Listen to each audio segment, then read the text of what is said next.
台中对去年元旦开始是强制要求讲爱回收果子皮、菜脯，也有咖啡泡。中西区的清洁队就甲回收来咖啡泡放伫麻布袋仔内底，即马会当摕来排除臭味。若看到这事件，嘛互主管会当再利用。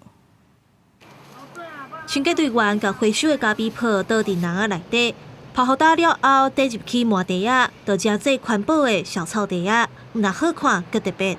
咖啡渣回收再利用那个麻布袋又可以再加以应用所以说做成那个咖啡渣那个除臭包，达到垃圾减量，又可以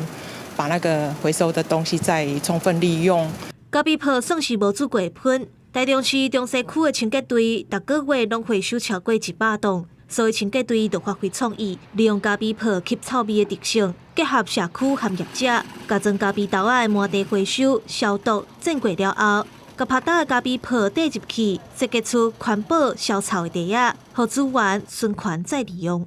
那因为咖啡渣是生厨余，中西区清洁队每个月大概回收130公吨的生厨余，那其中有2公吨大概是属于咖啡渣。那因此同仁就发挥巧思，我们就结合这些进口咖啡豆使用的麻布袋，然后我们就经过裁缝剪裁成环保包，然后再填装。